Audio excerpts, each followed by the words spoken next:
ngaraangda akoi nungsiba ichadona leigidabada magi kuding ai su ichanupa leire ai ichanupa do oirama taradi ai su nungairoi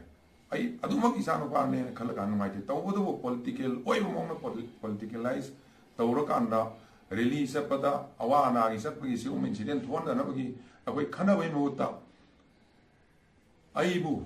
ai personal oil porta ai private life ta shok pa yawa ai sam leidabana aina hapai taita radesam mihatpa radesam nupi lonma radesam adu to baina law yu khongi se mayam khangbi ra ai nupi ani leiloi nam khangdabana te se ai private life ni ai mihat mipun police leiramne police sahi kulum lei lejar ko matamda ai karama fake encounter karama jaga da ai badna moi ba thabuk to giba adum leibanu mayam yengbiramuni hojik su mamang election da su incident am thoki de aina lejar ko matamda kan thoki su yaudi adu yamna mong cha da mong da asi badnam to bira pase thamoi somna ai nungai jati ai gi sokse sam but ai koi politician sing da adu ga hero masa moina hero ki mi amoina ai da hero yam sokpa adu ba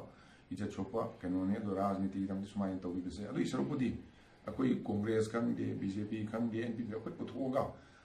senari ba bising ya chum puthoga na matung da mo ana tawdana ba akoi khanna bane hena chungani en khanje adu so saruk ya jage ai di prajana ya biragadi karigumba ai no lepse se prajana support to lepse ne prajana ai no police oi jaram mati mayam chingthok bira bol lebam da ina kajare so ina ka banga manate ai di ai ne decision logo ya bane prajana gi decision ni ai bu nungsi be prajana ya biramagadi ya biragadi karigumba ingonda moina kamena karigumba ayeng investigation da ngasi phagi wangang taruksi manung na I sa inaung pana hak thieng na mana ngmaina kape haina FIR ibire mayam na maram sibire chu yaw yaw da binang pa se bu yaw ya ya banna madu karigumba investigation thora ba ai rajniti dagi ai pura sanyas lo rajniti tawjalo ya be se prajade aya lo tawjalo ya be ngasi prajada so ya biyo ai bu nungsi biwa prajada am so ya haijir sine inaw no pare involvement to hayeng investigation thorok tra mara leine puthok pirba thorok pa taragadi adoi rajniti dai sanyas lawse gane rajniti tawjalo ya violence ke am thoki bese da chenaba mi akoi da report phangba ubai matungina mayam am lei adui manuna khulai paiba AK paiba adagi automatic pistol paiba adu matoba angang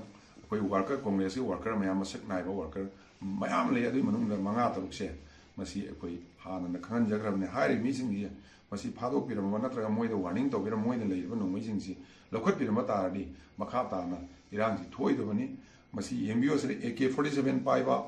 ari glock paiba ari pistol paiba pimu set pa se lei sing congress sing atana masak naiba mi atane hairi mi singse se photo mayam ubirani photo si hana so koi maming matha so bija gramne loina I maming so bija ge hairi mi singse masi u phagat piraba masi lo khalaba makoi matak FIR so leiramne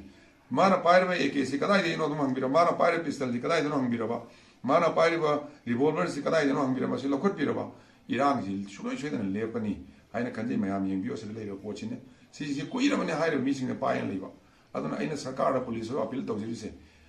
ai khoi gi mi wagara mi gi mi wagara chena ba khuding mong nomai pai sing loi pukhat pirga nomai sing ji akoi election la khon maram mora kana nomai pukhalo haina haira nomai pukhalo haira kana hoji akoi